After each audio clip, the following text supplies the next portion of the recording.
Hello ಗೆಳೆಯರೆ, ಲಾ excellence IAS ಪ್ರಸ್ತುತಪಡಿಸುತ್ತಿರುವ December 6ರ ಕನ್ನಡದಲ್ಲಿ the Hindu ಸುದ್ದಿ ವಿಶ್ಲೇಷಣೆಗೆ ತಮಗೆಲ್ಲರಿಗೂ ಸ್ವಾಗತ. ಇಂದಿನ ಮೊದಲ article editor of Assam portal charged with sedition ಅನ್ನುವಂಥದ್ದು.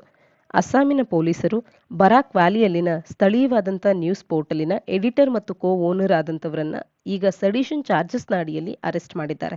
ಇದರ ಹಿನ್ನೆಲೆಯಲ್ಲಿ ಸೆಡಿಷನ್ ಲಾನ ಬಗ್ಗೆ ಒಂದಷ್ಟು ವಿಸ್ತೃತವಾಗಿ ನಾವು ಆರ್ಟಿಕಲ್ ಅನ್ನು ತಿಳ್ಕೊಳ್ಳೋಣ. ಇದನ್ನ GS ಪೇಪರ್ 2ನ ಅಡಿಯಲ್ಲಿ government policies and interventions and the issues arising out of the design and implementation ಅನ್ನುವಂಥ ಸಿಲೆಬಸ್ನ ಅಡಿಯಲ್ಲಿ, ಹಾಗೆ ಇಂಡಿಯನ್ ಕಾನ್ಸ್ಟಿಟ್ಯೂಷನ್ನ ಅಡಿಯಲ್ಲಿ, ಮೂಲಭೂತ ಹಕ್ಕುಗಳ ಅಡಿಯಲ್ಲಿ, ಹಾಗೇನೆ ಜಡ್ಜ್ಮೆಂಟ್ ಅಂಡ್ ಕೇಸಸ್ ಅನ್ನುವಂಥ ಸಿಲೆಬಸ್ನ ಅಡಿಯಲ್ಲಿ ನಾವು ಇದನ್ನ ಓದ್ಕೊಳ್ಬಹುದಾಗತ್ತೆ. ಅಸ್ಸಾಂ ಮತ್ತು ಬೆಂಗಾಲಿ ಸ್ಪೀಕಿಂಗ್ ಜನರ ನಡುವೆ ಒಂದು ಅನಿಮೋಸಿಟಿಯನ್ನ ಬೆಳೆಸುವಂಥದ್ದನ್ನ ಇಲ್ಲಿ ಈ ಒಂದು ನ್ಯೂಸ್ ಪೇಪರಿನ ಪೋರ್ಟಲಿನ ಎಡಿಟರ್ ಅವರು ಪ್ರಮೋಟ್ ಮಾಡ್ತಾ ಇದ್ದಾರೆ ಅನ್ನುವಂಥ ಒಂದು ಚಾರ್ಜಸ್ನ ಮೇಲೆ, ಅವರನ್ನ ಸೆಡಿಷನ್ ಚಾರ್ಜಸ್ನ ಮೇಲೆ ಈಗ ಅರೆಸ್ಟ್ ಮಾಡಲಾಗಿರ್ತಕ್ಕಂಥದ್ದು. ಈ ಸೆಡಿಷನ್ ಲಾನ ಐತಿಹಾಸಿಕವಾಗಿ ನಾವು ನೋಡೋದಾದ್ರೆ, ಅಂದ್ರೆ ಇದರ ಹುಟ್ಟು ಹೇಗಿತ್ತು ಅಂತ ನೋಡೋದಾದ್ರೆ, ಸೆಡಿಷನ್ ಲಾ 17ನೇ ಸೆಂಚುರಿಯಲ್ಲಿ ಇಂಗ್ಲೆಂಡ್ನಲ್ಲಿ ಅಲ್ಲಿನ ಲಾ ಮೇಕರ್ಸ್ಗಳು ಇದನ್ನ ಎನಾಕ್ಟ್ ಮಾಡ್ತಾರೆ. ಅದರ ಉದ್ದೇಶ ಏನಾಗಿತ್ತು ಅಂತ ಅಂದ್ರೆ, ಕೇವಲ ಸರ್ಕಾರದ ನಿರ್ಧಾರಗಳು, ಸರ್ಕಾರದ ಅಭಿಪ್ರಾಯಗಳು ಮಾತ್ರವೇ ಸರ್ವೈವ್ ಆಗಬೇಕು. ಯಾರು ಕೂಡ ಸರ್ಕಾರದ ಅಥವಾ ಮೊನಾರ್ಚಿಯ ವಿರುದ್ಧವಾಗಿ, ಅಂದ್ರೆ ಅಲ್ಲಿ ಏನು ರಾಜರ ಆಳ್ವಿಕೆಯ ಪದ್ಧತಿ ಇತ್ತು ಅದರ ವಿರುದ್ಧವಾಗಿ ಯಾವುದೇ ಒಪಿನಿಯನ್ಸ್ಗಳು ಇರಬಾರ್ದು ಅನ್ನುವಂಥ ಉದ್ದೇಶದಿಂದ ಈ ಸೆಡಿಷನ್ ಲಾ ಅನ್ನುವಂಥದ್ದು ಇಂಟ್ರೊಡ್ಯೂಸ್ ಆಗುತ್ತೆ. 1837ರಲ್ಲಿ ಮೊದಲ ಬಾರಿಗೆ ಒರಿಜಿನಲಿ ಇದು ಡ್ರಾಫ್ಟ್ ಆಗುತ್ತೆ. ಥಾಮಸ್ ಮೆಕಾಲೆ ಅವರು ಇದರ ಡ್ರಾಫ್ಟ್ ಅನ್ನ ಆಗ ಪ್ರಿಪೇರ್ ಮಾಡ್ತಾರೆ. ಅವರು ಬ್ರಿಟಿಷ್ ಹಿಸ್ಟಾರಿಯನ್ ಆಗಿದಂಥವ್ರು. 1860ರ IPC ಇಂಡಿಯನ್ ಪೀನಲ್ ಕೋಡ್ನಲ್ಲಿ ಇದನ್ನ ಒಮಿಟ್ ಮಾಡಲಾಯಿತು. ಸದ್ಯಕ್ಕೆ ಇದನ್ನ IPC ಅಡಿಯಲ್ಲಿ, ಇಂಡಿಯನ್ ಪೀನಲ್ ಕೋಡ್ನ ಅಡಿಯಲ್ಲಿ ಒಂದು ಕ್ರೈಮ್ ಅಂತ ಹೇಳಿ ಕನ್ಸಿಡರ್ ಮಾಡಲಾಗುತ್ತೆ, ಸೆಕ್ಷನ್ 124A ನ ಅಡಿಯಲ್ಲಿ. ಹಾಗಾಗಿ ಸೆಡಿಷನ್ ಚಾರ್ಜಸ್ ಅಂದಾಕ್ಷಣ ಅಥವಾ ಸೆಡಿಷನ್ ಚಾರ್ಜಸ್ ನಮ್ಮ ಯಾರದೇ ಮೇಲೆ ಪ್ರೂವ್ ಆಗಿದೆ ಅಂತ ಅಂದ್ರೆ ಇದು ಎಂಥ ಅಫೆನ್ಸ್ ಅಂದಾಗ ಇದು ಸಿವಿಲ್ ಅಫೆನ್ಸ್, ಕ್ರಿಮಿನಲ್ ಅಫೆನ್ಸ್ ಅಂದ್ರೆ ಇದು ಕ್ರಿಮಿನಲ್ ಅಫೆನ್ಸ್ ಅನ್ನುವಂಥದ್ದು ತಿಳಿದಿರಬೇಕು.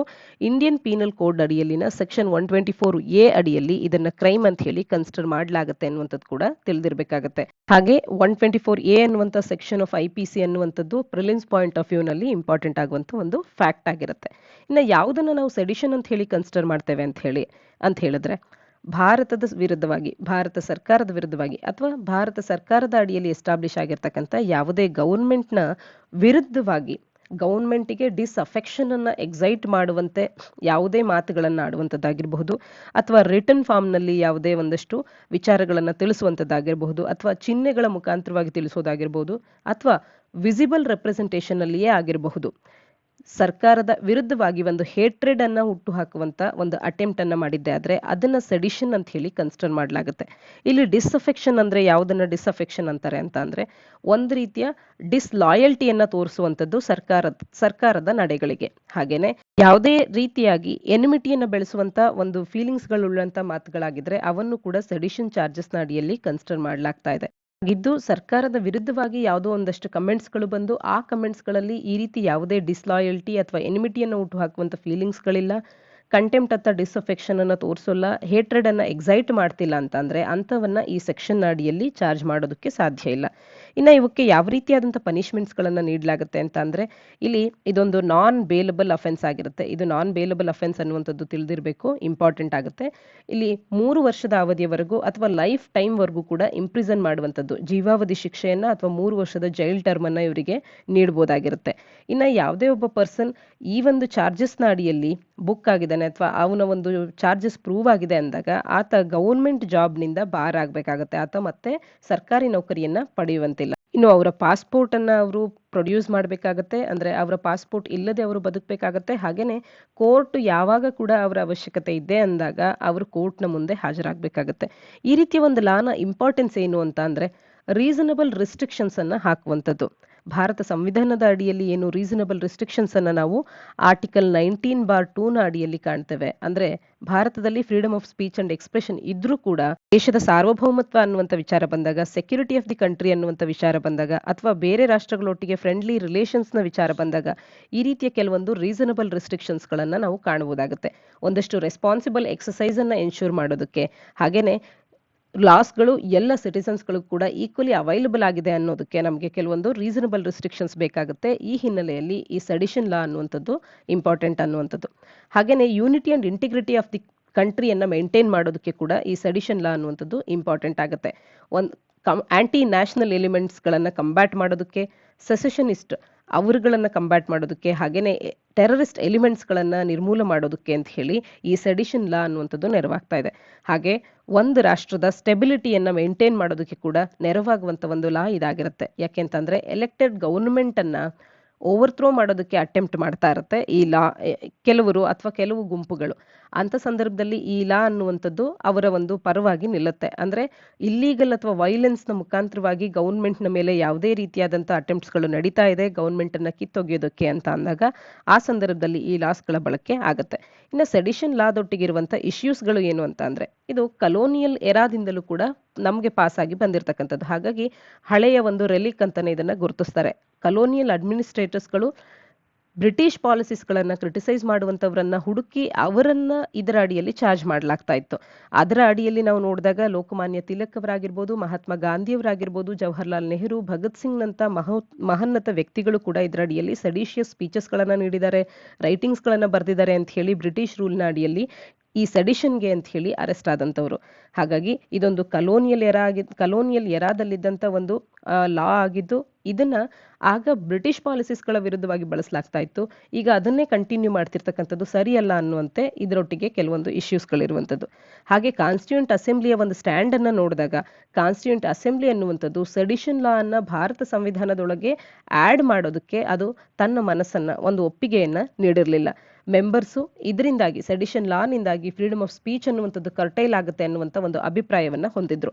ಹಾಗಿದ್ದು ಸೆಡಿಷನ್ ಲಾ ಅನ್ನುವಂಥದ್ದು ಒಂದು ವೆಪನ್ ಆಗ್ಬೋದಾಗುತ್ತೆ. ಪೀಪಲ್ಸ್ ಲಾ ಲೆಜಿಟಿಮೇಟ್ ಮತ್ತು ಕಾನ್ಸ್ಟಿಟ್ಯೂಷನಲ್ ಗ್ಯಾರಂಟೀಡ್ ಫಂಡಮೆಂಟಲ್ ರೈಟ್ಸ್ ಆಗಿರ್ಬೋದು, ಇನ್ಯಾವುದೇ ರೈಟ್ಸ್ ಆಗಿರ್ಬೋದು, ಅವುಗಳನ್ನ ಬಳಕೆ ಮಾಡ್ಕೊಳ್ಳೋದಕ್ಕೆ ಅಥವಾ ರೈಟ್ ಟು ಪ್ರೊಟೆಸ್ಟ್ ಅನ್ನುವಂಥ ಒಂದು ಲಾ ಏನಿದೆ ಅದನ್ನ ಬಳಕೆ ಮಾಡ್ಕೊಳ್ಳೋದಕ್ಕೆ ಈ ಸೆಡಿಷನ್ ಲಾ ಅನ್ನುವಂಥದ್ದು ಅದಕ್ಕೆ ವಿರುದ್ಧವಾಗಿ ನಿಲ್ಲುತ್ತೆ. ಹಾಗಾಗಿ ಇದು ಬೇಡ ಅನ್ನುವಂಥದ್ದು ಲಾ ಮೇಕರ್ಸ್ಗಳು, ಕಾನ್ಸ್ಟಿಟ್ಯೂಷನ್ ಮೇಕರ್ಸ್ಗಳ ಒಂದು ಅಭಿಪ್ರಾಯ ಕೂಡ ಆಗಿತ್ತು. ಹಾಗಾಗಿ ಅವರ ವಿರುದ್ಧವಾಗಿದ್ದು ಕೂಡ ಇದನ್ನ ಬಳಕೆ ಮಾಡ್ಕೊಳ್ತಿರ್ತಕ್ಕಂಥದ್ದು ಇದರೊಟ್ಟಿಗಿರ್ತಕ್ಕಂಥ ಒಂದು ಇಶ್ಯೂ ಆಗಿದೆ. ಇನ್ನ ದೇಶದ ಸರ್ವೋಚ್ಚ ನ್ಯಾಯಾಲಯವು ಕೂಡ ಇದಕ್ಕೆ ಸಂಬಂಧಪಟ್ಟಂತೆ ಕೆಲವೊಂದು ಕೇಸಸ್ಗಳಲ್ಲಿ ತನ್ನದೇ ಆದಂಥ ಅಭಿಪ್ರಾಯವನ್ನ ಸೂಚಿಸಿದೆ. 1962ರಲ್ಲಿ state of Bihar versus Kedarnath ಕೇಸ್ನಲ್ಲೂ ಕೂಡ ಈ ಸೆಡಿಷನ್ ಚಾರ್ಜಸ್ನ ಲಿಮಿಟೆಡ್ ಅಪ್ಲಿಕೇಶನ್ ಆಗಬೇಕು ಅಂತ ತಿಳಿಸಿರ್ತಕ್ಕಂಥದ್ದು. ಎಲ್ಲಿ ವೈಲೆನ್ಸ್ಗೆ ಸಂಬಂಧಪಟ್ಟಂತ ವೈಲೆನ್ಸ್ ಅನ್ನ ಇನ್ಸೈಟ್ ಮಾಡುವಂತ ಕೇಸಸ್ಗಳಿರುತ್ತೆ ಅಥವಾ ಲಾ ಅಂಡ್ ಆರ್ಡರ್ ಅನ್ನ ಡಿಸ್ಟರ್ಬ್ ಮಾಡ್ತಾ ಇರುತ್ತೆ ಕೆಲವೊಂದು ಇಶ್ಯೂಸ್ಗಳು ಅಥವಾ ಡಿಸಾರ್ಡರ್ ಅನ್ನ ಕ್ರಿಯೇಟ್ ಮಾಡುವಂತ ಟೆಂಡೆನ್ಸಿ ಇರುವಂತ ವಿಚಾರಗಳಲ್ಲಿ ಮಾತ್ರವೇ ಇದನ್ನ ಯೂಸ್ ಮಾಡಬೇಕು, ಸೆಡಿಷನ್ ಲಾ ಅನ್ನ ಅಪ್ಲಿಕಬಲ್ ಆಗುವಂತೆ ಮಾಡಬೇಕು ಅನ್ನುವಂಥದ್ದನ್ನ ತಿಳಿಸಿರ್ತಕ್ಕಂಥದ್ದು. ಹಾಗೇನೆ ಡೆಮೊಕ್ರೆಟಿಕ್ ವ್ಯಾಲ್ಯೂಸ್ಗಳನ್ನ ರಿಪ್ರೆಸ್ ಮಾಡುವಂತೆ ಇದೆ ಈ ಒಂದು ಲಾ ಅನ್ನುವಂಥದ್ದು ಕೂಡ ಇದ್ರ ಮೇಲಿರ್ತಕ್ಕಂಥ ಒಂದು ಇಶ್ಯೂ ಆಗಿದೆ. ಇನ್ನ ರೀಸೆಂಟ್ ಡೆವಲಪ್ಮೆಂಟ್ಸ್ ಅನ್ನ ಕಂಡಾಗ 2021ರ ಫೆಬ್ರವರಿಯಲ್ಲಿ ಸುಪ್ರೀಂ ಕೋರ್ಟ್ ಅನ್ನುವಂಥದ್ದು 6 ಸೀನಿಯರ್ ಜರ್ನಲಿಸ್ಟ್ಗಳನ್ನ ಮತ್ತು ಪೊಲಿಟಿಕಲ್ ಲೀಡರ್ ಅನ್ನ ಅರೆಸ್ಟ್ ನಿಂದಾಗಿ ಅವರನ್ನ ಪ್ರೊಟೆಕ್ಟ್ ಮಾಡಿದೆ ಸುಪ್ರೀಂ ಕೋರ್ಟ್. ಈಗ ಅವರು ಅನ್ವೆರಿಫೈಡ್ ನ್ಯೂಸ್ ಅನ್ನ ಶೇರ್ ಮಾಡಿದ್ದಾರೆ ಮತ್ತು ಅಲ್ಲಿಜ್ಡ್ ಆಗಿ ಟ್ವೀಟ್ ಮಾಡಿದ್ದಾರೆ ಅನ್ನುವಂಥ ಉದ್ದೇಶದಿಂದ ಅವರ ಮೇಲೆ ಮಲ್ಟಿಪಲ್ ಸೆಡಿಷನ್ ಎಫ್ಐಆರ್ಸ್ ಗಳನ್ನ ರಿಜಿಸ್ಟರ್ ಮಾಡಲಾಗಿತ್ತು. ಆದ್ರೆ ಅವರನ್ನ ಅರೆಸ್ಟ್ ಮಾಡೋದ್ರಿಂದ ಸುಪ್ರೀಂ ಕೋರ್ಟ್ ಅವರಿಗೆ ಒಂದು ಪ್ರೊಟೆಕ್ಷನ್ ಅನ್ನ ನೀಡಿರ್ತಕ್ಕಂಥದ್ದು. 2021ರ ಜೂನ್ನಲ್ಲೂ ಕೂಡ ಆಂಧ್ರ ಪ್ರದೇಶ ಸರ್ಕಾರವು ಅಲ್ಲಿನ 2 ನ್ಯೂಸ್ ಚಾನೆಲ್ಸ್ಗಳ ಮೇಲೆ ಕೊಯರ್ಸಿವ್ ಆಕ್ಷನ್ ಅನ್ನ ತಗೊಳ್ಳೋದಕ್ಕೆ ಮುಂದಾಗಿತ್ತು. ಆ ಸಂದರ್ಭದಲ್ಲೂ ಕೂಡ ಲಿಮಿಟ್ಸ್ ಆಫ್ ಸೆಡಿಷನ್ ಅನ್ನ ಮತ್ತೆ ಡಿಫೈನ್ ಮಾಡ್ತಾ ಸುಪ್ರೀಂ ಕೋರ್ಟ್ ಅನ್ನುವಂಥದ್ದು ಅವರಿಗೆ ಪ್ರೊಟೆಕ್ಷನ್ ಅನ್ನ ನೀಡಿತ್ತು. Right to freedom of expression ಅನ್ನ ಅಂದ್ರೆ ಆರ್ಟಿಕಲ್ 19 ಅನ್ನ ಉಳಿಸ್ಕೊಳ್ಬೇಕು ಅಂತ ಅಂದ್ರೆ ಇದ್ರ ಮೇಲೆ ಅಂದ್ರೆ ಡಿಸ್ಅಫೆಕ್ಷನ್ ಟುವರ್ಡ್ಸ್ ಗವರ್ಮೆಂಟ್ ಅನ್ನೋದಕ್ಕೆ ಒಂದು ವೇಗ್ ಡೆಫಿನೇಷನ್ ಅನ್ನ ನೀಡಿ ಅನ್ಕಾನ್ಸ್ಟಿಟ್ಯೂಷನಲ್ ಆಗಿ ಅನ್ರೀಸನಬಲ್ ರೆಸ್ಟ್ರಿಕ್ಷನ್ಸ್ ಗಳ ಆಧಾರದ ಮೇಲೆ right to freedom of expression ಅನ್ನ ಕರ್ಟೈಲ್ ಮಾಡೋದು ಬೇಡ, ಲಿಮಿಟೆಡ್ ಆಗಿ ಸೆಡಿಷನ್ ಲಾ ಅನ್ನ ಬಳಕೆ ಮಾಡ್ಕೊಳ್ಬೇಕು ಅಂತ ಹೇಳಿ ಸುಪ್ರೀಂ ಕೋರ್ಟ್ನ ಒಂದು ಅಭಿಪ್ರಾಯ ಆಗಿದೆ. ಮುಂದಿನ article Karnataka ranks 3rd in attacks on Christians ಅಂತ ಹೇಳಿ ಒಂದು ರಿಪೋರ್ಟ್ ತಿಳಿಸ್ತಾ ಇರ್ತಕ್ಕಂಥದ್ದು. ಇದರ ಪೈಕಿ ಕ್ರಿಶ್ಚಿಯನ್ ಫೋರಮ್ಸ್ ಹೆಲ್ಪ್ ಲೈನ್ಗೆ ಬಂದಿರತಕ್ಕಂಥ ಕಾಲ್ಸ್ಗಳನ್ನ ಇಲ್ಲಿ ರಿಸೀವ್ ಆಗಿರ್ತಕ್ಕಂಥ ಕಾಲ್ಸ್ಗಳನ್ನ ಡಾಕ್ಯುಮೆಂಟ್ ಮಾಡಲಾಗಿದೆ. ಇದರ ಪೈಕಿ ಕಳೆದ ವರ್ಷದ ಸೆಪ್ಟೆಂಬರ್ ವರೆಗಿನ ಕಾಲ್ಸ್ಗಳನ್ನ ಸಂಖ್ಯೆಯನ್ನು ನೋಡಿದಾಗ 305 ಕೇಸಸ್ಗಳು ಅಕ್ರಾಸ್ ಇಂಡಿಯಾ ಇಲ್ಲಿ ಹೆಲ್ಪ್ ಲೈನ್ ನಲ್ಲಿ ರೆಕಾರ್ಡ್ ಆಗಿರ್ತಕ್ಕಂಥದ್ದು. ಅದರ ಪೈಕಿ ಉತ್ತರ ಪ್ರದೇಶ 66 ಕಾಲ್ಸ್ಗಳ ಮುಖಾಂತರವಾಗಿ ಹೈಯೆಸ್ಟ್ ಇನ್ಸಿಡೆಂಟ್ಸ್ ಗಳನ್ನ ಇಲ್ಲಿ ರೆಕಾರ್ಡ್ ಮಾಡಿದೆ. ಛತ್ತೀಸ್ಗಢ 2nd ಪ್ಲೇಸ್ ನಲ್ಲಿದ್ರೆ, ಕರ್ನಾಟಕ 3rd ಪ್ಲೇಸ್ ನಲ್ಲಿದೆ 32 ಕೇಸಸ್ಗಳ ಮುಖಾಂತರವಾಗಿ. ಈ ರೀತಿಯ ಒಂದು ರಿಪೋರ್ಟ್ ಅನ್ನ ಯಾರು ತಂದಿದ್ದಾರೆ ಅಂದ್ರೆ ಇದೊಂದು ಜಾಯಿಂಟ್ ಇನಿಷಿಯೇಟಿವ್ ಆಗಿದೆ. ಯುನೈಟೆಡ್ ಕ್ರಿಶ್ಚಿಯನ್ ಫೋರಂ ಮತ್ತು association for protection of civil rights ಅವರು ಹಾಗೆ ಯುನೈಟೆಡ್ ಅಗೇನ್ಸ್ಟ್ ಅನ್ನುವಂತ ಒಂದು ಫೋರಂ ಇವರಿಬ್ಬರು ಕೂಡ ಸೇರಿ ಈ ಒಂದು ರಿಪೋರ್ಟ್ ಅನ್ನ ಹೊರತಂದಿರ್ತಕ್ಕಂಥದ್ದು. ಇದನ್ನ ನಾವು ಎಲ್ಲಿ ಬಳಕೆ ಮಾಡಬಹುದು ಅಂತ ಅಂದ್ರೆ ಬೆಳೀತಾ ಇರತಕ್ಕಂಥ ಕಮ್ಯುನಲಿಸಂನ ಬಗ್ಗೆ ಉತ್ತರಗಳನ್ನು ಬರೀತಿರುವಾಗ ಅಥವಾ ಗ್ರೋಯಿಂಗ್ ಇಂಟಾಲರೆನ್ಸ್ ಅಂದಾಗ ಅಥವಾ ಮೇನ್ಸ್ನಲ್ಲಿ ಆಗಿರಬಹುದು ಅಥವಾ ಇಂಟರ್ವ್ಯೂ ಸಂದರ್ಭದಲ್ಲಿ ಇಂಟಾಲರೆನ್ಸ್ನ ಬಗ್ಗೆ ಮಾತನಾಡುವಾಗ ಸಹಿಷ್ಣುತೆಗೆ ಹೆಸರಾಗಿದ್ದಂಥ ಕರ್ನಾಟಕ ಈಗ ಈ ರೀತಿ ಆಗ್ತಾ ಇದೆ ಅನ್ನುವಂಥದ್ದಾಗಿರಬಹುದು. ಈ ಥರ ಒಂದಷ್ಟು ಉದಾಹರಣೆಗಳನ್ನು ನಮ್ಮ ಉತ್ತರಗಳಲ್ಲಿ ನಾವು ಬಳಕೆ ಮಾಡ್ಕೊಳ್ಬೋದಾಗತ್ತೆ. ಇತ್ತೀಚೆಗೆ ಬಂದಂಥ ಒಂದು ಅಧ್ಯಯನದಲ್ಲಿ ಕ್ರಿಶ್ಚಿಯನ್ಸ್ಗಳ ಮೇಲೆ ನಡೀತಿರ್ತಕ್ಕಂಥ ಅಟ್ಯಾಕ್ಸ್ಗಳಲ್ಲಿ ಕರ್ನಾಟಕ 3ನೇ ಸ್ಥಾನ ಗಳಿಸಿರ್ತಕ್ಕಂಥದ್ದು ವಿಷಾದನೀಯ ಅಂತಲೂ ಹೇಳ್ಬೋದಾಗತ್ತೆ. ಮುಂದಿನ article family donates Morarji's effects to museum of PMs ಅನ್ನುವಂಥದ್ದು. ಮ್ಯೂಸಿಯಂ ಆಫ್ ಪಿಎಮ್ಸ್ ಅನ್ನ ಸದ್ಯಕ್ಕೆ ಇನಾಗ್ರೇಟ್ ಮಾಡಬೇಕು ಅಂತ ಹೇಳಿ ಸರ್ಕಾರ ಕಾದು ನೋಡ್ತಾ ಇದೆ. 2020ರಲ್ಲೇ ಇದರ ಕಾರ್ಯ ಪೂರ್ಣಗೊಳ್ಳಬೇಕಾಗಿತ್ತು. ಆದರೆ ಕೋವಿಡ್-19ನ ಹಿನ್ನೆಲೆಯಲ್ಲಿ ಈ ಮ್ಯೂಸಿಯಂ ಆಫ್ ಪಿಎಮ್ಸ್ ಅನ್ನುವಂಥದ್ದು ಇನ್ನೂ ಕೂಡ ಎಸ್ಟಾಬ್ಲಿಷ್ ಆಗಬೇಕಾಗಿದೆ. ಇನ್ನೇನು ಡಿಸೆಂಬರ್ 25ರಂದು ಇದನ್ನ ಇನಾಗ್ರೇಟ್ ಮಾಡಬೇಕು ಅನ್ನುವಂಥ ಗುರಿಯನ್ನ ಸದ್ಯಕ್ಕೆ ಇಟ್ಕೊಂಡಿರ್ತಕ್ಕಂಥದ್ದು. ಡಿಸೆಂಬರ್ 25ನ್ನ ನಾವು ಗುಡ್ ಗವರ್ನೆನ್ಸ್ ಡೇ ಅಂತ ಕೂಡ ಕರಿತೇವೆ. ಅಂದ್ರೆ ಯಾರ ಒಂದು ನೆನಪಿನಲ್ಲಿ ಈ ಗುಡ್ ಗವರ್ನೆನ್ಸ್ ಡೇ ಅನ್ನ ಆಚರಿಸ್ತೇವೆ, ಅವತ್ತು ಯಾರ ಜನ್ಮದಿನ ಅನ್ನುವಂಥದ್ದನ್ನ ತಪ್ಪದೆ ಕಮೆಂಟ್ ಸೆಕ್ಷನ್ ಅಲ್ಲಿ ಕಮೆಂಟ್ ಮಾಡಿ ತಿಳಿಸಿ. ಅದೇ ಡಿಸೆಂಬರ್ 25ರಂದು ಈ ಒಂದು ಮ್ಯೂಸಿಯಂ ಆಫ್ ಪಿಎಮ್ಸ್ ಅನ್ನ ಇನಾಗ್ರೇಟ್ ಮಾಡಬೇಕು ಅಂತಿದ್ದಾರೆ. ಈ ಮ್ಯೂಸಿಯಂನ ಬಗ್ಗೆ ಮಾತನಾಡೋದಾದ್ರೆ ಇದು ಡೆಲ್ಲಿಯ ತೀನ್ ಮೂರ್ತಿ ನಗರ್ನಲ್ಲಿ ಎಸ್ಟಾಬ್ಲಿಷ್ ಆಗ್ತಾ ಇದೆ. 14 ಪ್ರೈಮ್ ಮಿನಿಸ್ಟರ್ಸ್ಗಳ ಅವರ ವರ್ಕ್ಸ್ ಅನ್ನ ಮತ್ತು ಅವರಿಗೆ ಸಂಬಂಧಪಟ್ಟಂತ ಅಚೀವ್ಮೆಂಟ್ಸ್ ಗಳನ್ನ ಕಲೆಕ್ಷನ್ಸ್ ಆಗಿರೋದನ್ನ ಇಲ್ಲಿ ನಾವು ಕಾಣಬಹುದಾಗುತ್ತೆ. ಇಲ್ಲಿ ನೆಹರು ಅವರನ್ನ ಹೊರತುಪಡಿಸಿ ಇನ್ನೆಲ್ಲ ಪ್ರೈಮ್ ಮಿನಿಸ್ಟರ್ಸ್ಗಳ ಒಂದು ಅಚೀವ್ಮೆಂಟ್ಸ್ ಅಥವಾ ಕಲೆಕ್ಷನ್ಸ್ಗಳು ಇಲ್ಲಿ ಕಾಣಬಹುದಾಗುತ್ತೆ. ಆದರೆ ನೆಹರು ಅವರಿಗೆ ಸಂಬಂಧಪಟ್ಟಂತೆ ಈಗಾಗಲೇ ನೆಹರು ಮೆಮೋರಿಯಲ್ ಮ್ಯೂಸಿಯಂ ಅನ್ನುವಂಥದ್ದು ನಮ್ಮಲ್ಲಿ ಏನಿದೆ ಅದು ಈಗಿರುವಂಥದ್ದೇ ಮುಂದೆ ಕೂಡ ಮುಂದುವರಿಯುತ್ತೆ ಅನ್ನುವಂಥದ್ದು. ಈ ಒಂದು ಆರ್ಟಿಕಲ್ನಲ್ಲಿ ಫ್ಯಾಮಿಲಿ ಆಫ್ ಮುರಾರ್ಜಿ ದೇಸಾಯಿ ಮುರಾರ್ಜಿ ದೇಸಾಯಿ ಅವರಿಗೆ ಸಂಬಂಧಪಟ್ಟಂತ ಕೆಲವು ಅಂಶಗಳನ್ನ, ಉದಾಹರಣೆಗೆ ಅವರ ಒಂದು ಭಗವದ್ಗೀತೆಯ ಕಾಪಿ, ಪಾರ್ಕರ್ ಪೆನ್, ಹಾಗೆ ಗಾಂಧಿ ಟೋಪಿ, ತುಳಸಿ ಮಾಲಾ, ಈ ರೀತಿಯ ಅವರ ಪರ್ಸನಲ್ ಥಿಂಗ್ಸ್ ಗಳನ್ನ ಈ ಒಂದು ಮ್ಯೂಸಿಯಂಗೆ ಡೊನೇಟ್ ಮಾಡ್ತಿರ್ತಕ್ಕಂಥದ್ದನ್ನ ಆರ್ಟಿಕಲ್ ನಮಗೆ ತಿಳಿಸ್ತಾ ಇರ್ತಕ್ಕಂಥದ್ದು. ಈ ಮ್ಯೂಸಿಯಂ 10,975 ಸ್ಕ್ವೇರ್ ಕಿಲೋಮೀಟರ್ ಸೈಜ್ ನಲ್ಲಿ 270 crore rupees ಒಂದು ಫಂಡಿಂಗ್ ನ ಅಡಿಯಲ್ಲಿ ಈ ಕಾರ್ಯ ಅನ್ನುವಂಥದ್ದು ಜರುಗ್ತಾ ಇದೆ. ಫಿಸಿಕಲ್ ಡಿಸ್ಪ್ಲೇ ಒಟ್ಟಿಗೆ ಒಂದು ವರ್ಚುವಲ್ ರಿಯಾಲಿಟಿ ಡಿಸ್ಪ್ಲೇಸ್ ಗಳನ್ನ ಕೂಡ ಈ ಒಂದು ಮ್ಯೂಸಿಯಂ ಹೊಂದಿರುತ್ತೆ. ಇಲ್ಲಿ ಡಿಜಿಟಲ್ ಅಂಡ್ ವರ್ಚುವಲ್ ಆಗಿ ಕೂಡ ಇದನ್ನ ನಾವು ವಾಚ್ ಮಾಡಬಹುದಾಗಿರುತ್ತೆ. ಈ ಒಂದು Nehru memorial museum and library ಅನ್ನುವಂಥದ್ದು ನವದೆಹಲಿಯಲ್ಲಿ ಜವಾಹರ್ಲಾಲ್ ನೆಹರುಗೆ ಸಂಬಂಧಪಟ್ಟಂತ ಒಂದು ವಸ್ತುಗಳನ್ನ, ಅಂಶಗಳನ್ನ, ಅವರ ಜೀವನಕ್ಕೆ ಸಂಬಂಧಪಟ್ಟಂತದ್ದನ್ನ ಹೊಂದಿದ್ರೆ, ಈಗ ಇನ್ನುಳಿದ ಎಲ್ಲ ಪ್ರೈಮ್ ಮಿನಿಸ್ಟರ್ಸ್ಗೆ ಸಂಬಂಧಪಟ್ಟಂತೆ ಮ್ಯೂಸಿಯಂ ಆಫ್ ಪಿಎಮ್ಸ್ ಅನ್ನುವಂಥದ್ದು ಎಸ್ಟಾಬ್ಲಿಷ್ ಆಗ್ತಾ ಇದೆ. ಅದನ್ನ ಈ ಡಿಸೆಂಬರ್ 25ರಂದು ಇನಾಗ್ರೇಟ್ ಮಾಡಲಾಗುತ್ತೆ. ಡಿಸೆಂಬರ್ 25ನ್ನ ನಾವು ಗುಡ್ ಗವರ್ನೆನ್ಸ್ ಡೇ ಅಂತ ಕೂಡ ನಾವು ಸೆಲೆಬ್ರೇಟ್ ಮಾಡ್ತೇವೆ. ಯಾರ ಒಂದು ಜನ್ಮದಿನದ ನೆನಪಿನಲ್ಲಿ ಅನ್ನುವಂಥದ್ದನ್ನ ತಪ್ಪದೆ ಕಮೆಂಟ್ ಸೆಕ್ಷನ್ ಅಲ್ಲಿ ಕಮೆಂಟ್ ಮಾಡಿ ತಿಳಿಸಿ. ಇಂಪಾರ್ಟೆಂಟ್ ಪರ್ಸನಾಲಿಟೀಸ್ ಕೂಡ UPSC ಸಿಲೆಬಸ್ನ ಅಡಿಯಲ್ಲಿ ಒಂದು ಇಂಪಾರ್ಟೆಂಟ್ ಸೆಕ್ಷನ್ ಆಗಿರುತ್ತೆ. ಹಾಗೆ GS ಪೇಪರ್ 1ನ ಅಡಿಯಲ್ಲಿ ಮಾಡರ್ನ್ ಇಂಡಿಯನ್ ಹಿಸ್ಟ್ರಿ ಅಡಿಯಲ್ಲಿ ಕೂಡ ಮುರಾರ್ಜಿ ದೇಸಾಯಿ ಅವರ ಕಾಂಟ್ರಿಬ್ಯೂಷನ್ಸ್ಗಳು ನಮಗೆ ಇಂಪಾರ್ಟೆನ್ಸ್ ಅನ್ನ ಪಡೆದಿರುತ್ತೆ. ಈ ಹಿನ್ನೆಲೆಯಲ್ಲಿ ದೇಸಾಯಿ ಅವರ ಬಗ್ಗೆ ಒಂದಷ್ಟು ಮಾಹಿತಿಯನ್ನ ತಿಳ್ಕೊಳ್ಳೋದಾದ್ರೆ, ಫೆಬ್ರವರಿ 29, 1896ರಲ್ಲಿ ಅವರ ಜನನ ಅನ್ನುವಂಥದ್ದು ಆಗತ್ತೆ. ಇತ್ತೀಚೆಗೆ ನಾವು ಅವರ 125ನೇ ಜನ್ಮ ದಿನಾಚರಣೆಯನ್ನ ಸೆಲೆಬ್ರೇಟ್ ಮಾಡಿರ್ತಕ್ಕಂಥದ್ದು. ಇವರು ಭಾರತದ 4ನೇ ಪ್ರಧಾನಮಂತ್ರಿಯವರಾಗಿದ್ರು. 1977ರಿಂದ 79ರವರೆಗೆ ಭಾರತದ ಮೊದಲ ನಾನ್ ಕಾಂಗ್ರೆಸ್ ಪ್ರೈಮ್ ಮಿನಿಸ್ಟರ್ ಅಂತ ಹೇಳಿ ಗುರುತಿಸ್ಕೊಳ್ಳುವಂತ ಪ್ರೈಮ್ ಮಿನಿಸ್ಟರ್ ಕೂಡ ಇವರಾಗಿರ್ತಾರೆ. ಇವರು ಬದೇಲಿ ವಿಲೇಜ್ ಅಂತ ಹೇಳಿ ಗುಜರಾತಿನ ಬುಲ್ಸಾರ್ ಡಿಸ್ಟ್ರಿಕ್ಟ್ ನಲ್ಲಿನ ಬದೇಲಿ ವಿಲೇಜ್ ನಲ್ಲಿ ಜನ್ಮ ತಾಳ್ತಾರೆ. ಇವರು ವಿಲ್ಸನ್ ಸಿವಿಲ್ ಸರ್ವಿಸ್ ಅನ್ನುವಂಥ ಒಂದು ಕಾಲೇಜ್ನಿಂದ ಬಾಂಬೆಯಿಂದ ಗ್ರಾಜ್ಯುಯೇಟ್ ಆದ ನಂತರದಲ್ಲಿ ಡೆಪ್ಯೂಟಿ ಕಲೆಕ್ಟರ್ ಆಗಿ ಕೂಡ 12 ವರ್ಷ ಸೇವೆ ಸಲ್ಲಿಸಿರ್ತಕ್ಕಂಥವ್ರು. ಇವರ ಒಂದು ಕಾಂಟ್ರಿಬ್ಯೂಷನ್ ಅನ್ನ ಫ್ರೀಡಮ್ ಸ್ಟ್ರಗಲ್ಗೆ ಏನಿದೆ ಅಂತ ನೋಡೋದಾದ್ರೆ, 1930ರಲ್ಲಿ ಸಿವಿಲ್ ಡಿಸೊಬಿಡಿಯನ್ಸ್ ಮೂವ್ಮೆಂಟ್ ನಡೀತಿರ್ತಕ್ಕಂಥ ಸಂದರ್ಭದಲ್ಲಿ ಇವರು ತಮ್ಮ ಗವರ್ಮೆಂಟ್ ಸರ್ವಿಸಿಗೆ ರಿಸೈನ್ ಮಾಡಿ ಸ್ವಾತಂತ್ರ್ಯ ಹೋರಾಟಕ್ಕೆ ಜಾಯಿನ್ ಆಗುವಂತ ಒಂದು ಉದ್ದೇಶವನ್ನ ಇಟ್ಕೊಳ್ತಾರೆ. ಹಾಗಾಗಿ ಮುಂದಿನ ದಿನಗಳಲ್ಲಿ 3 ಬಾರಿ ಇವರು ಜೈಲಿಗೂ ಕೂಡ ಹೋಗಿ ಬರ್ಬೇಕಾಗುತ್ತೆ ಫ್ರೀಡಮ್ ಸ್ಟ್ರಗಲ್ನ ಸಂದರ್ಭದಲ್ಲಿ. ಹಾಗೇನೆ ಇಂಡಿವಿಜುವಲ್ ಸತ್ಯಾಗ್ರಹದ ಸಂದರ್ಭದಲ್ಲೂ ಕೂಡ ಇವರು ಪಾರ್ಟಿಸಿಪೇಷನ್ ಅನ್ನ ಮಾಡಿರ್ತಕ್ಕಂಥದ್ದು. ಇವರನ್ನ ಇಂಡಿವಿಜುವಲ್ ಸತ್ಯಾಗ್ರಹದ ಸಂದರ್ಭದಲ್ಲಿ ಡಿಟೈನ್ ಕೂಡ ಮಾಡಿರ್ತಾರೆ. ಇವರ ಒಂದು ಪೊಲಿಟಿಕಲ್ ಕೆರಿಯರ್ ಅನ್ನ ನೋಡೋದಾದ್ರೆ 1952ರಲ್ಲಿ ಬಾಂಬೆಯ ಚೀಫ್ ಮಿನಿಸ್ಟರ್ ಅಂತ ಹೇಳಿ ಆಗ್ತಾರೆ. ನಂತರದಲ್ಲಿ union cabinet minister for commerce and industry ಅಂತ ಕೂಡ 1956ರ ನವೆಂಬರ್ನಲ್ಲಿ ಇವರನ್ನ ನಾವು ಕಾಣಬಹುದಾಗುತ್ತೆ. 1963ರಲ್ಲಿ ಕ್ಯಾಬಿನೆಟ್ಗೆ ರೆಸಿಗ್ನೇಷನ್ ಅನ್ನ ನೀಡ್ತಾರೆ. ಲಾಲ್ ಬಹದ್ದೂರ್ ಶಾಸ್ತ್ರಿ ಅವರು ಇವರನ್ನ chairman of administrative reform commission ಆಗೋದಕ್ಕೆ ಅಂತ ಹೇಳಿ ಪರ್ಸ್ವೇಡ್ ಮಾಡ್ತಾರೆ. ಹಾಗಾಗಿ ಅಡ್ಮಿನಿಸ್ಟ್ರೇಟಿವ್ ರಿಫಾರ್ಮ್ಸ್ ಗಳನ್ನ ರೀಸ್ಟ್ರಕ್ಚರ್ ಮಾಡೋದಕ್ಕೆ ಬಂದಂತ ಅಡ್ಮಿನಿಸ್ಟ್ರೇಟಿವ್ ರಿಫಾರ್ಮ್ಸ್ ಕಮಿಷನ್ಗೆ ಚೇರ್ಮನ್ ಕೂಡ ಆಗಿರ್ತಾರೆ ಇವರು. ಕಾಮರಾಜ್ ಪ್ಲಾನ್ ನ ಪ್ರಕಾರ ಎಲ್ಲ ಸೀನಿಯರ್ ಕಾಂಗ್ರೆಸ್ ಲೀಡರ್ಸ್ಗಳು ಕೂಡ ಅವರ ಪೋಸ್ಟ್ಗೆ ರಿಸೈನ್ ಕೊಡಬೇಕು. ನಂತರದಲ್ಲಿ ಅವರೆಲ್ಲ ಎನರ್ಜಿಯನ್ನ ಕಾಂಗ್ರೆಸ್ ಅನ್ನ ರಿವೈಟಲೈಸೇಷನ್ ಮಾಡೋದಕ್ಕೆ ಅಂತ ಹೇಳಿ ಬಳಕೆ ಮಾಡ್ಕೊಳ್ಬೇಕು ಅನ್ನುವಂಥದ್ದು ಕಾಮರಾಜ್ ಪ್ಲಾನ್ ಆಗಿತ್ತು. ಅದರ ಪ್ರಕಾರವಾಗಿ ಇವರು ಯೂನಿಯನ್ ಕ್ಯಾಬಿನೆಟ್ಗೆ ರೆಸಿಗ್ನೇಷನ್ ಮಾಡ್ತಾರೆ.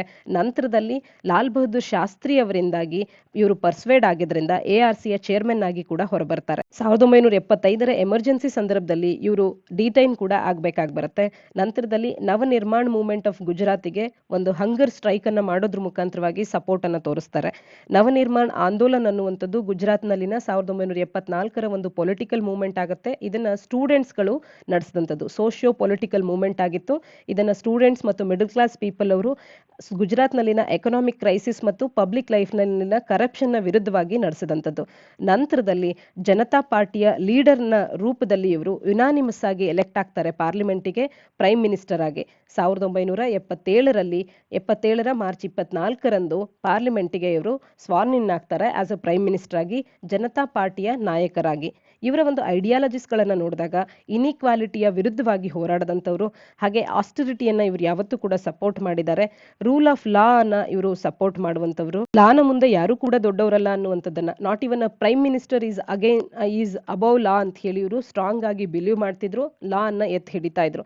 ಹಾಗೆ ಸ್ಟ್ರಿಕ್ಟ್ ಡಿಸಿಪ್ಲಿನರಿಯನ್ ಅಂತ ಕೂಡ ಇವರು ಗುರುತಿಸ್ಕೊಂಡಿರ್ತಕ್ಕಂಥದ್ದು. ಈ ರೀತಿ ಮುರಾರ್ಜಿ ದೇಸಾಯಿ ಅವರಾಗಿರ್ಬೋದು, ಮಹಾತ್ಮ ಗಾಂಧಿ ಅವರಾಗಿರ್ಬೋದು, ನೆಹರು ಆಗಿರ್ಬೋದು, ಯಾವುದೇ ಇಂಪಾರ್ಟೆಂಟ್ ಫ್ರೀಡಮ್ ಫೈಟರ್ಸ್ ಆಗಿರ್ಬೋದು, ಇವರೆಲ್ಲರ ಇಂಪಾರ್ಟೆಂಟ್ ಪರ್ಸನಾಲಿಟೀಸ್ ಅಂತ ಹೇಳಿ ಇವರು ನಮಗೆ ಪರೀಕ್ಷಾ ದೃಷ್ಟಿಯಿಂದ ಕೂಡ ಇಂಪಾರ್ಟೆನ್ಸ್ ಅನ್ನ ಹೊಂದಿರುತ್ತೆ. ಹಾಗಾಗಿ ದೇಸಾಯಿ ಅವರ ಬಗ್ಗೆ ಕೂಡ ನಾವು ಡೀಟೇಲ್ ಆಗಿ ತಿಳ್ಕೊಳ್ಳುವಂತ ಅವಶ್ಯಕತೆ ಎಕ್ಸಾಮ್ ಪರ್ಸ್ಪೆಕ್ಟಿವ್ ನಲ್ಲಿ ಇರುತ್ತೆ. ಆರ್ಟಿಕಲ್ನ ಹಿನ್ನೆಲೆಯಲ್ಲಿ ಗುಡ್ ಗವರ್ನೆನ್ಸ್ ಡೇ ಅನ್ನ ಯಾರ ಒಂದು ಜನ್ಮದಿನದಂದು ಸೆಲೆಬ್ರೇಟ್ ಮಾಡ್ತೇವೆ ಅನ್ನುವಂಥದ್ದನ್ನ ತಪ್ಪದೆ ಕಮೆಂಟ್ ಸೆಕ್ಷನ್ ಅಲ್ಲಿ ಕಮೆಂಟ್ ಮಾಡಿ ತಿಳಿಸಿ. ಮುಂದಿನ article states told to adopt Delhi police model ಅನ್ನುವಂಥದ್ದು. ಡೆಲ್ಲಿ ಪೊಲೀಸ್ ಮಾಡೆಲ್ ಅನ್ನ ಕ್ರೈಮ್ ಅಗೇನ್ಸ್ಟ್ ವುಮೆನ್ನ ವಿಚಾರದಲ್ಲಿ ಆ ಒಂದು ಕ್ರೈಮ್ಸ್ಗಳನ್ನು ಪ್ರಿವೆಂಟ್ ಮಾಡೋದಕ್ಕೆ ಡೆಲ್ಲಿ ಪೊಲೀಸ್ ಮಾಡೆಲ್ ಅನ್ನ ಅಡಾಪ್ಟ್ ಮಾಡ್ಕೊಳ್ಳಿ ಅಂತ ಹೇಳಿ ಇಲ್ಲಿ ಒಂದು ಕರೆಯನ್ನ ನೀಡ್ತಾ ಇರತಕ್ಕಂಥದ್ದು. ಹೋಮ್ ಅಫೇರ್ಸ್ನ ಅಡಿಯಲ್ಲಿನ ಪಾರ್ಲಿಮೆಂಟರಿ ಸ್ಟ್ಯಾಂಡಿಂಗ್ ಕಮಿಟಿ ಒಂದು ರಾಜ್ಯ ಸರ್ಕಾರಗಳಿಗೆ ಮತ್ತು ಎಲ್ಲ ಯುಟಿಸ್ಗಳಿಗೂ ಕೂಡ ಡೆಲ್ಲಿ ಪೊಲೀಸ್ ಮಾಡೆಲ್ ಏನಿದೆ ಅದನ್ನ ಬಳಕೆ ಮಾಡ್ಕೊಳ್ಳಿ ಅಂತ ಹೇಳಿ ತಿಳಿಸ್ತಾ ಇರ್ತಕ್ಕಂಥದ್ದು. ಇದನ್ನ GS ಪೇಪರ್ 1 ಅಡಿಯಲ್ಲಿ, ಸೊಸೈಟಿ ಅಡಿಯಲ್ಲಿ, ವುಮೆನ್ ಇಶ್ಯೂಸ್ನ ಅಡಿಯಲ್ಲಿ ಓದ್ಕೊಳ್ಬೋದಾಗುತ್ತೆ. ಆಲ್ ವುಮೆನ್ ಪೊಲೀಸ್ ಸ್ಟೇಷನ್ಸ್ಗಳನ್ನು ನೋಡಿದಾಗ TN ಅನ್ನುವಂಥದ್ದು ಅತಿ ಹೆಚ್ಚು ಆಲ್ ವುಮೆನ್ ಪೊಲೀಸ್ ಸ್ಟೇಷನ್ಸ್ಗಳನ್ನು ಹೊಂದಿದೆ. TNಗೂ ಕೂಡ ಈ ಕರೆಯನ್ನು ನೀಡ್ತಾ ಇದ್ದಾರೆ. ಈ ರೀತಿ ಡೆಲ್ಲಿ ಪೊಲೀಸ್ ಏನನ್ನ ಮೆಥಡ್ಸ್ಗಳನ್ನು ಫಾಲೋ ಮಾಡ್ತಿದ್ದಾರೆ ಈ ವುಮೆನ್ ಅಗೇನ್ಸ್ಟ್ ಕ್ರೈಮ್ಸ್ಗೆ ಅಂತ ಹೇಳಿ ಅವುಗಳನ್ನು ನೀವು ಕೂಡ ಫಾಲೋ ಮಾಡಬೇಕು ಅಂತ ಹೇಳಿ ರಾಷ್ಟ್ರಾದ್ಯಂತ ಎಲ್ಲರಿಗೂ ಕೂಡ ಇದನ್ನ ತಿಳಿಸ್ತಾ ಇರ್ತಕ್ಕಂಥದ್ದು. CCTNS crime and criminal tracking network and systems ಅನ್ನುವಂಥದ್ರ ಅಡಿಯಲ್ಲಿ ಕ್ರೈಮ್ ಮ್ಯಾಪಿಂಗ್ ಅನಾಲಿಟಿಕ್ಸ್ ಆಗಿರಬಹುದು, ಪ್ರೊಡಕ್ಟಿವ್ ಸಿಸ್ಟಮ್ ಆಗಿರಬಹುದು, ಇನ್ಯಾವುದೇ ರಿಲೇಟೆಡ್ ಟೂಲ್ಸ್ ಆಗಿರಬಹುದು, ವುಮೆನ್ ಇಶ್ಯೂಸ್ಗೆ ಸಂಬಂಧಪಟ್ಟಂತೆ ಆ ಒಂದು ಕ್ರೈಮ್ಸ್ಗಳನ್ನು ಪ್ರಿವೆಂಟ್ ಮಾಡೋದಕ್ಕೆ ಅಂತ ಹೇಳಿ ಏನೆಲ್ಲ ಮೆಜರ್ಸ್ಗಳನ್ನು ಡೆಲ್ಲಿ ಪೊಲೀಸ್ ಮಾಡೆಲ್ ತಗೊಳ್ತಾ ಇದೆ ಅದನ್ನೇ ಎಲ್ಲರೂ ಕೂಡ ಫಾಲೋ ಮಾಡಿ, ಅಂದ್ರೆ ಡೆಲ್ಲಿ ಪೊಲೀಸ್ ಮಾಡೆಲ್ ಅನ್ನುವಂಥದ್ದು ಒಂದು ಉದಾಹರಣೆಯಾಗಿ ಹೊರಹೊಮ್ಮಿದೆ ಅನ್ನುವಂಥದ್ದನ್ನ ನಮ್ಮ ಉತ್ತರಗಳಲ್ಲಿ ನಾವು ಬಳಕೆ ಮಾಡ್ಕೊಳ್ಬಹುದು. ಅಂದ್ರೆ ಕ್ರೈಮ್ ಎಗೇನೆಸ್ಟ್ ವುಮೆನ್ ಅನ್ನುವಂಥ ವಿಚಾರ ಬಂದಾಗ ಅದನ್ನ ಪ್ರಿವೆಂಟ್ ಮಾಡೋದಕ್ಕೆ ಸಾಕಷ್ಟು ಮೆಜರ್ಸ್ಗಳನ್ನ ತಗೊಳ್ಳಾಗ್ತಾ ಇದೆ. ಕ್ರೈಮ್ ಮ್ಯಾಪಿಂಗ್ ಅನಾಲಿಟಿಕ್ಸ್ ಇವೆಲ್ಲವುಗಳನ್ನ ಬಳಕೆ ಮಾಡಿಕೊಂಡು ಡೆಲ್ಲಿ ಪೊಲೀಸ್ ಮಾಡೆಲ್ ಅನ್ನ ನಾವು ಫಾಲೋ ಮಾಡಬೇಕು ಈ ವಿಚಾರದಲ್ಲಿ ಅನ್ನುವಂಥದ್ದನ್ನ ಉತ್ತರಗಳಲ್ಲೂ ಕೂಡ ನಾವು ಮೆನ್ಷನ್ ಮಾಡ್ಬೋದಾಗುತ್ತೆ. ಅದೇ ರೀತಿಯಾಗಿ ಡೆಲ್ಲಿಯಲ್ಲಿನ ಎಜುಕೇಶನ್ ಕೂಡ, ಅಲ್ಲಿನ ಶಾಲೆಗಳು ಕೂಡ ರಾಷ್ಟ್ರಾದ್ಯಂತ ಮಾದರಿ ಶಾಲೆಗಳಾಗಿ ಇವಾಗ ಹೊರಹೊಮ್ತಾ ಇರ್ತಕ್ಕಂಥದ್ದು. ಪಬ್ಲಿಕ್ ಸೆಕ್ಟರ್ ನಲ್ಲಿನ ಶಾಲೆಗಳ ವಿಚಾರಕ್ಕೆ ಬಂದಾಗ ಡೆಲ್ಲಿ ಶಾಲೆಗಳು ಕೂಡ ಅವರ ಒಂದು ಇನ್ಫ್ರಾಸ್ಟ್ರಕ್ಚರ್ಗೆ, ಕಲಿಕಾ ಮೋಡ್ ಆಫ್ ಲರ್ನಿಂಗಿಗೆ ಅಂತ ಹೇಳಿ, ಕಲಿಕಾ ವಿಧಾನಗಳಿಗೆ ಅಂತ ಹೇಳಿ ಅವು ಹೆಸರುವಾಸಿ ಆಗ್ತಾ ಇರ್ತಕ್ಕಂಥದ್ದು. ಈ ರೀತಿಯಾಗಿ ಯಾವುದೋ ಒಂದು ರಾಜ್ಯ ಅಥವಾ ಯಾವುದೋ ಒಂದು ರೀಜನ್ ಫಾಲೋ ಮಾಡ್ತಿರ್ತಕ್ಕಂಥ ಕೆಲವೊಂದು ಮಾಡೆಲ್ಸ್ಗಳು ದೇಶಾದ್ಯಂತ ಮಾದರಿ ಆಗ್ತಾ ಇದ್ರೆ ಅಂಥವುಗಳನ್ನ ಉದಾಹರಣೆಗಳಲ್ಲಿ ಸೊಲ್ಯೂಷನ್ಸ್ಗಳನ್ನ ಬರೆಯುವಾಗ ಇಂಥ ಮಾಡೆಲ್ ಅನ್ನ ನಾವು ಅಡಾಪ್ಟ್ ಮಾಡ್ಕೊಳ್ಬೇಕಾಗತ್ತೆ ಅಂತ ಹೇಳಿ ಮೆನ್ಷನ್ ಮಾಡೋದ್ರಿಂದ ನಮ್ಮ ಉತ್ತರಕ್ಕೂ ವ್ಯಾಲ್ಯೂ ಅಡಿಷನ್ ಆಗುತ್ತೆ, ಒಳ್ಳೆ ಅಂಕಗಳನ್ನು ಕೂಡ ನಾವು ಪಡ್ಕೊಳ್ತಾ ಹೋಗ್ತೇವೆ. ಮುಂದಿನ article India's first women psychiatrist Sharada Menon passes away at 98 ಅನ್ನುವಂಥದ್ದು. ಶಾರದಾ ಮೆನನ್ ಅವರು ಭಾರತದ ಮೊದಲ ಮಹಿಳಾ ಸೈಕಿಯಾಟ್ರಿಸ್ಟ್ ಅಂತ ಹೇಳಿ ಗುರುತಿಸ್ಕೊಳ್ತಾ ಇದ್ರು. ಅವರ ಸಾವಾಗಿದೆ ಸದ್ಯಕ್ಕೆ, ಅದನ್ನ ಆರ್ಟಿಕಲ್ ನಮಗೆ ತಿಳಿಸ್ತಾ ಇದೆ. ಇಲ್ಲಿ KPSCಯಲ್ಲಿ ಇದೊಂದು ಫೇವ್ರೆಟ್ ಸೆಕ್ಷನ್ ಆಗಿ ಕಾಣಿಸುತ್ತೆ. ಹಲವಾರು ಪರೀಕ್ಷೆಗಳಲ್ಲಿ ಇತ್ತೀಚೆಗೆ ನಿಧನರಾದಂಥ ಮೊದಲ ಮಹಿಳಾ ಸೈಕಿಯಾಟಿಸ್ಟ್ ಅಂತ ಗುರುತಿಸ್ಕೊಳ್ತಿರ್ತಕ್ಕಂಥವ್ರು ಈ ಕೆಳಗಿನವರಲ್ಲಿ ಯಾರು ಅಂತ ಕೇಳಬಹುದು, ಅಥವಾ ಇತ್ತೀಚೆಗೆ ನಿಧನರಾದಂಥ ಶಾರದಾ ಮೆನನ್ ಅವರು ಯಾವ ಕ್ಷೇತ್ರಕ್ಕೆ ಸಂಬಂಧಪಟ್ಟಂತವ್ರು ಅಂತ ಕೇಳಬಹುದು, ಅಥವಾ ಈ ಕೆಳಗಿನಲ್ಲಿ ಫೇಮಸ್ ಸೈಕಿಯಾಟಿಸ್ಟ್ ಅವರು ಇತ್ತೀಚೆಗೆ ನಿಧನರಾದ್ರೂ ಕೂಡ ಅವರು ಯಾರು ಅಂತ ಹೇಳಿ ಕೇಳುವಂಥದ್ದಾಗಿರ್ಬೋದು. ಈ ರೀತಿಯ ಪ್ರಶ್ನೆಗಳನ್ನ ಕೇಳ್ತಾ ಇರ್ತಾರೆ. ಶಾರದಾ ಮೆನನ್ ಅವರು ಮೂಲತಃ ಮಂಗಳೂರಿನವರಾಗಿದ್ದು ಚೆನ್ನೈನಲ್ಲಿ ಎಜುಕೇಶನ್ ಅನ್ನ ಕಂಪ್ಲೀಟ್ ಮಾಡ್ತಾರೆ. ನಿಮಾನ್ಸ್ನಲ್ಲಿ ಅಂದ್ರೆ national institute of mental health and neuro sciences ಏನು ಬೆಂಗಳೂರಿನಲ್ಲಿದೆ, ಇಲ್ಲಿಯೂ ಕೂಡ ಅವರು ಸೈಕಿಯಾಟ್ರಿ ಟ್ರೈನಿಂಗ್ ಅನ್ನ ನಡೆಸಿರ್ತಾರೆ. ಹಾಗಾಗಿ ಭಾರತದ ಮೊದಲ ಸೈಕಿಯಾಟಿಸ್ಟ್, ಮಹಿಳಾ ಸೈಕಿಯಾಟಿಸ್ಟ್ ಅನ್ನುವಂಥ ಒಂದು ಗರಿಯನ್ನ ಅವರು ಹೊಂದುತ್ತಾರೆ. 1992ರಲ್ಲಿ ಅವರಿಗೆ ಪದ್ಮವಿಭೂಷಣವನ್ನ ಕೂಡ ನೀಡಲಾಗಿದೆ. ಹಾಗೆ ಇವರ ಒಂದು ಮುಖ್ಯವಾದಂಥ ಒಂದು ಕಾರ್ಯ ಏನು ಅಂತ ಅಂದ್ರೆ ಶಿಜೋಫ್ರೇನಿಯಾ ರಿಸರ್ಚ್ ಫೌಂಡೇಶನ್ ಅನ್ನ 1984ರಲ್ಲಿ ಇವರು ಸ್ಥಾಪನೆ ಮಾಡಿರ್ತಕ್ಕಂಥದ್ದು. ಇದನ್ನ ಸ್ಕಾರ್ಫ್ ಇಂಡಿಯಾ ಅಂತ ಕೂಡ ಗುರುತಿಸ್ತಾರೆ. ಈ ಶಿಜೋಫ್ರೇನಿಯಾ ರಿಸರ್ಚ್ ಇನ್ಸ್ಟಿಟ್ಯೂಷನ್ ಅನ್ನ, ರಿಸರ್ಚ್ ಫೌಂಡೇಶನ್ ಅನ್ನ ಯಾರು ಸ್ಥಾಪನೆ ಮಾಡಿದ್ರು ಅಂದಾಗ ಅದು ಕೂಡ ನಮಗೆ ತಿಳಿದಿರಬೇಕು. ಇದು ಶಾರದಾ ಮೆನನ್ ಅವರ ಕಾರ್ಯ ಅನ್ನುವಂಥದ್ದು. ಇದರ ಮುಖ್ಯ ಉದ್ದೇಶ ಏನು ಅಂತ ಅಂದ್ರೆ ಕ್ವಾಲಿಟಿ ಕೇರ್ ಅನ್ನ ಮತ್ತು ಯಾರೆಲ್ಲ ಈ ಒಂದು ಮೆಂಟಲ್ ಡಿಸಾರ್ಡರ್ಸ್ ಇಂದ ಸಫರ್ ಆಗ್ತಿರ್ತಾರೆ ಅವರಿಗೆ ರಿಹ್ಯಾಬಿಲಿಟೇಷನ್ ಅನ್ನ ನೀಡುವಂಥದ್ದು. ಸ್ಕಾರ್ಫ್ ಅನ್ನುವಂಥದ್ದು ಮೆಂಟಲ್ ಹೆಲ್ತ್ಗೆ ಸಂಬಂಧಪಟ್ಟಂತ ಒಂದು ಇಂಪಾರ್ಟೆಂಟ್ ಆದಂತ ಇನ್ಸ್ಟಿಟ್ಯೂಟ್ ಆಗುತ್ತೆ. ಇದು ಚೆನ್ನೈನ ಅಣ್ಣಾ ನಗರ್ನಲ್ಲಿ ಇರ್ತಕ್ಕಂಥದ್ದು. ಹಾಗೇನೆ ತಿರುವೇರ್ಕಡು, ಮಹಾಬಲಿಪುರಂನಲ್ಲೂ ಕೂಡ ಇದರ ರಿಹೆಬಿಲಿಟೇಷನ್ ಸೆಂಟರ್ಸ್ ಗಳನ್ನ ಕಾಣಬಹುದಾಗುತ್ತೆ. ಇದೊಂದು NGO ಆಗಿ, ನಾನ್ ಗವರ್ಮೆಂಟಲ್ ಆರ್ಗನೈಸೇಷನ್ ಆಗಿ ಸ್ಕಾರ್ಫ್ ಅನ್ನುವಂಥ ಸಂಸ್ಥೆ ಕಾರ್ಯ ಮಾಡ್ತಾ ಇದೆ. 1984ರಲ್ಲಿ ಈ ಸಂಸ್ಥೆ ಅನ್ನುವಂಥದ್ದು ಹುಟ್ಕೊಳ್ಳುತ್ತೆ. ಇದರ ಮೂಲ ಫೌಂಡರ್ ಆಗಿರ್ತಕ್ಕಂಥವ್ರು ಯಾರು ಅಂದಾಗ ಶಾರದಾ ಮೆನನ್ ಅನ್ನುವಂಥದ್ದು ತಿಳಿದಿರ್ಬೇಕಾಗತ್ತೆ. ಇದಿಷ್ಟು ಇಂದಿನ ಸುದ್ದಿ ವಿಶ್ಲೇಷಣೆಯಾಗಿದೆ. ತಪ್ಪದೆ ನಮ್ಮ ಪ್ರಶ್ನೆಗಳಿಗೆ ಕಮೆಂಟ್ ಸೆಕ್ಷನ್ ಅಲ್ಲಿ ಉತ್ತರಗಳನ್ನ ನೀಡಿ. ನಾಳಿನ ಸುದ್ದಿ ವಿಶ್ಲೇಷಣೆಯೊಂದಿಗೆ ಮತ್ತೆ ಸಿಗೋಣ. ಧನ್ಯವಾದ.